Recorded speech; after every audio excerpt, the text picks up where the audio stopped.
Early November, we started this in Oakland, taking pictures of the Occupy movement over there. And then we came back to New York, taking pictures of protesters. And then we traveled to Spain and Greece. After that, we went to Tunis and Cairo. And our last station was India. It's a very wide variety. It was real interesting to see how the quality of the protesters are changing from one city to another.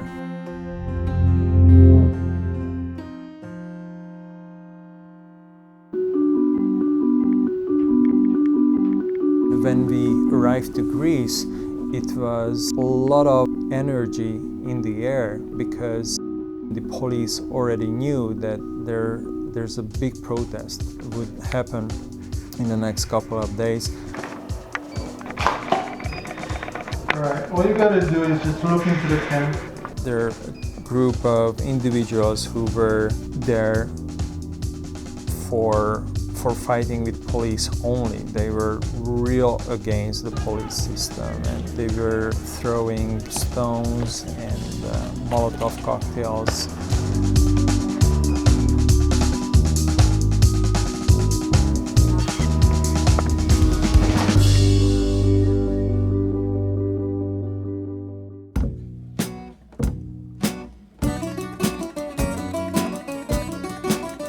There was a dog over there.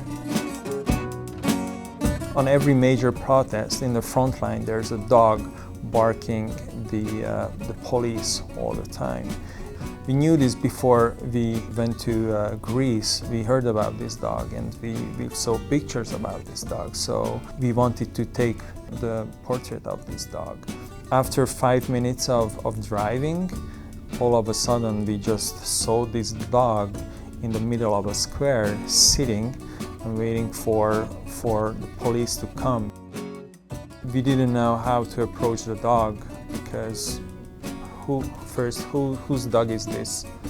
What is this dog going to do when I go there with flashes and go there with a background? And what if I put my camera right into the face? What it's gonna do? So my assistant took like a pound of sausage from the kitchen during the breakfast. So we tricked the dog, and basically at the end, after I don't know how many bites of sausage, he started to pose. So I was able to take so many pictures of the dog from different angles, with different backgrounds, with different lights.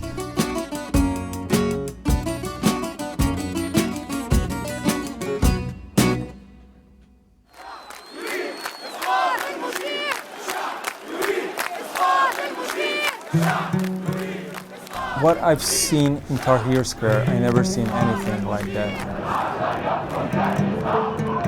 The energy, the power, the atmosphere, they realize that this is their last chance to create some big change. For them, it was death and life.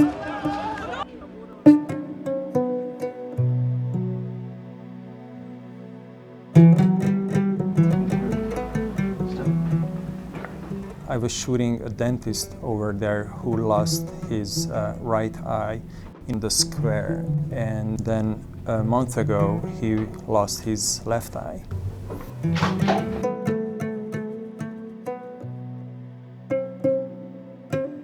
The most striking for me were people that just arrived from the square.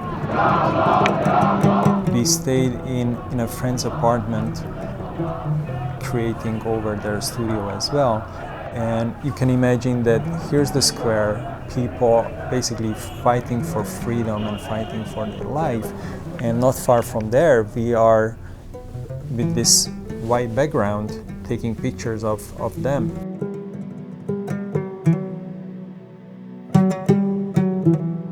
I think in their eyes and in their presence, everything was there. That they've seen everything, they've experienced everything, and they just want only one thing, that to live a better life.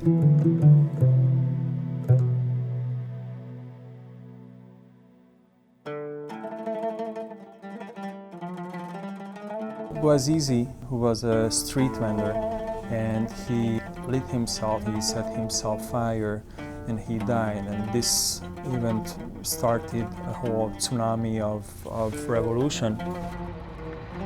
We went to Tunis and I photographed his mother. We were shooting at a courtyard. It was a very touching moment. These people are living in a very modest condition, and for them family is the most important thing. Basically, we created quite a scene over there because it's not an everyday happening that a group from a media it's appearing, and then it was for them first. It was quite an interesting day for them. Also, kind of relief that they can commemorate of their son.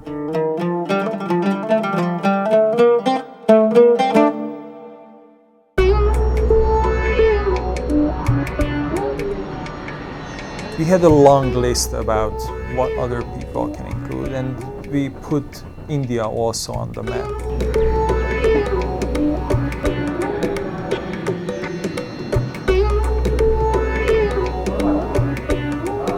This guy, Anna Hazare, it's amazing. This is a one-man army against the whole corrupt Indian system.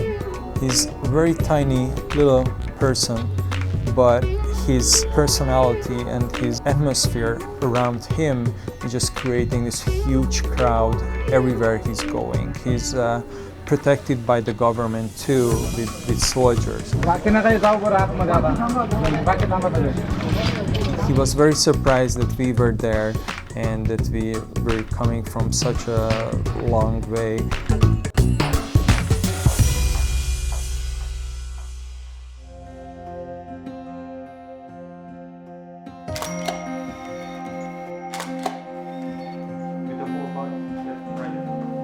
This is the most rewarding commission documenting history.